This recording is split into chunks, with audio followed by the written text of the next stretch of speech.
Stephen Drew, Deputy Head Teacher at Stewards Academy. Is it great to be back teaching in Harlow? Absolutely fantastic to be back in Harlow.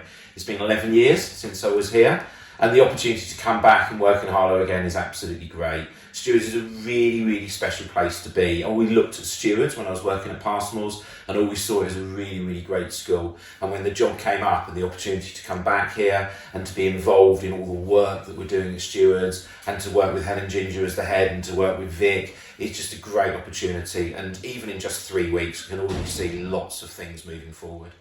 Any examples of what you can see moving forward? Well, one of the things that really interested me when I came to tour around the school back in March, actually it was, when I first thought about taking the job, was that there was clearly a sense at times with young people, they just needed a bit more structure. They just needed a bit more order to what they were doing. I was never struck that there was some huge problem, but it's really interesting when you walk around schools, you get a vibe, you get a sense. And I was really struck by teachers working incredibly hard and by people doing really good jobs, but just felt that we could really make things better. And one of the things that we've been really working on over the first few weeks of term is making sure that we are enabling our young people to have something more of a sort of structure and order to their day, getting to lessons on time, making sure that we're working really hard on those basics like the uniform and how we speak to each other. And I can see, even in just that short space of time, just a sense of calm, just a sense of more purpose of what we're doing. And then when I go into people's lessons, I can see that we're starting more promptly and that things are moving forward really quickly. Now, that's only early days, but it feels like a really good start. Vic Goddard, your role, your official title here is as part of the. This is all part of the Passmores. Yeah, cooperative learning community. So officially, my role is executive principal of Passmores and Stewards. So would be working above Mrs. Ginger and above Miss Christie to support them and their leadership team. As you'll be aware, academies means that instead of having governing bodies, we have trust boards. So the trust board of PCLC and Stewards got together. Stewards would like some support, so that's where this has happened. So my role, I don't have a day-to-day role at either school, I work across both. And so, of course, it started halfway through last year, really sort of for this September to get going properly. And of course, when I knew we needed the deputy, it was, you know, what I've tried to do is stay connected and hopefully be a good person to work with and for. And so there was no easier person to call when I knew we needed the deputy to try and convince him just to get Steve back. So that my role is to facilitate and help people improve the schools, I guess. So how long has Stewards now been a part of the community, and how's it going? So we formally signed the paperwork to say that we're working partnership just after Christmas last year, end of January last year. How's it going? It is slow progress. You know, as much as I've worked at the school 3/4 of a mile down the road, they're very different schools. You know, they have different ways, even though the children live next door to each other, we have different ways of doing things. And so I've been at Passmores, I think 21 years, I think. Having to learn a new way of school, do things has been difficult for me, not for the school. I think they just got on with it, but for me to understand, well, why do Passmores do it this way and Stewards do it that way? Is there a better way between the two, in which case they both do it the same way? And so that opportunity to get into classes, to observe lessons without having the pull of having to go and sort something out that's just happens because they're running their schools, just means I can be a bit more strategic, I can be a bit more resource focused, you know, aiming to get the right people in the right place at the right time. Really, that's my job. How's it going? I think you probably need to ask Stewards that. There's work to do. There's work to do for both schools. You know, I think we want our young people to come to school to feel safe, to feel protected, and also to learn lots of stuff and get really good results. And that's a plate that will never stop being spun. Keeping children safe is something we have to think about every day. And if we're not doing it well enough, we have to change it. So that, for me, is always going to be my number one priority.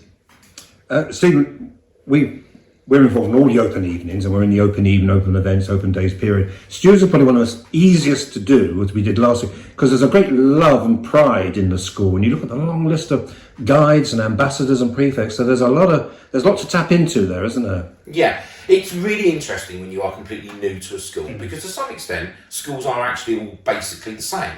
We all have students, we all have teachers, we have things to do, but there are so many things that actually really do make schools stand out from each other. And I was quite nervous when I came to the first open evening, just 2 weeks in, to stand up and speak to people, and I was thinking, well, do I know what's going on? Do I really know what's here?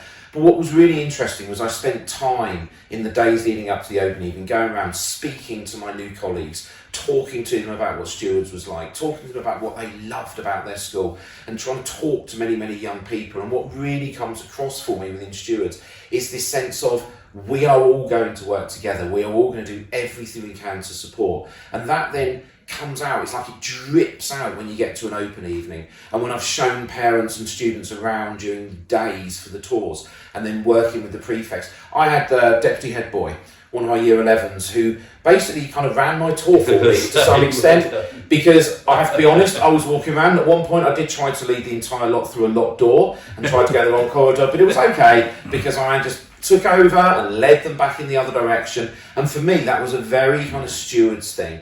And then what was also really good was when I was walking parents around, I didn't have any great concerns about going to any part of the school. I didn't feel I couldn't go here or I couldn't go there, because it was clear that we had a school community that really wanted to show itself off its best, and a lot of pride in what was going on. And then we came to the open evening and standing up and talking to parents. It was just lovely talking to them after the speeches had been made, and also noticing the pride, for instance, that our year 7 parents had when their students, their young people, stood up and they spoke to the audience about how much they loved the school. So I just felt a really positive vibe and a really good sense of community.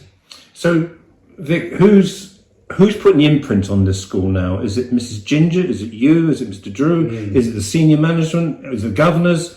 Is it collective? Yeah, the trust board should always be, or the governors should always be, the guiding light and the driving force for ethos, because they're the things that stay. Trust boards don't tend, you tend to do, you'll see them 15, 20, 25 years into it. Well, teachers will leave, I will leave, Mrs. Ginger will leave at some point. So what maintains stewards as stewards and Passmores at Passmores? Well, probably not us. I think schools, obviously head teachers are influential, they set the tone. But the reality is that the maintenance of that, moving beyond a single head teacher, is down to the trust board. This is Mrs. Ginger's school. This is her school. She runs this school on a day-to-day basis, as does Miss Christie at Passmores. Stephen's job is to help Mrs. Ginger get to where she wants to be with her students and for the community. That doesn't change. I ask awkward questions. That's what I do.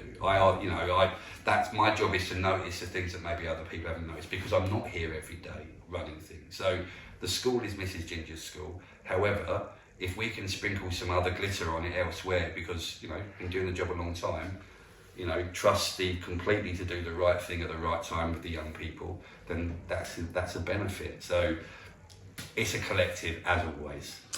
Finally, Steve, most people know you, Mr. Drew, and how, of all the education series and the education essays, is what we're referring to, you almost became a cult figure. But the serious point is the way you somehow manage discipline. People look at that guy. It's almost organic, almost seamless. Is that still your style? Yeah, I come at all of these things of working with young people. I come at, in a sense, it explains why I have chosen to take this job and to come back into Harlow. Because I'm 50 now, so I was 50 in November of the year just gone by. And actually at that point, you do often kind of reflect and you consider what you're doing. And I kind of had two paths in my mind. I was thinking, well, I could go off and do something else. I could reduce my workload. I could carry on being an ordinary classroom teacher. I could do those things. Or I could look for some challenge. And then when this opportunity came up, it was just a no-brainer for me. And that comes in part from what you're referring to there about how you work with young people. I absolutely come at everything I do with young people from an absolute belief in something we refer to as unconditional positive regard, which is the idea that we value every young person because they are a young person, because they are a valuable entity. They are a real thing.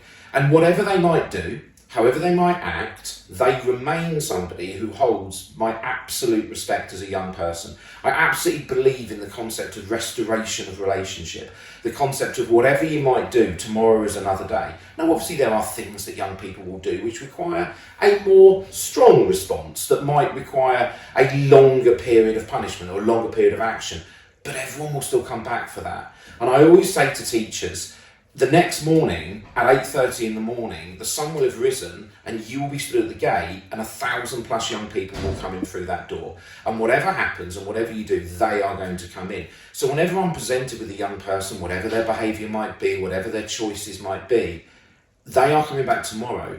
And if I somehow do something that breaks my relationship with them today, and they're in year 8 or year 9, I could be the person who stands with them in 2 years, 2.5 years' time, on the day of their maths exam or their history exam, and I could be the one who's having that conversation that leads to them doing really well or not in their exam. And this thing I'm dealing with in this moment, is it really so terrible and so important that I'm going to break that relationship? So I think with young people, it's remembering they are young, it's remembering they are children. We were all imperfect as children once, we all made silly mistakes, and we shouldn't expect children to be like adults. We shouldn't expect them to do those things. And it was one of the Educating Essex things that we really talked about a lot, about understanding young people. And if we want young people to be adults, then let's give them all those rights, let's give them the vote. Let's let them buy alcohol, let's them do everything on the sun. We don't do that because they're young people. Well, if we recognise they're young people, then let's treat them like young people, which means we respect the fact they are growing up. Stephen Drew at Goddard, thank you very much for your time.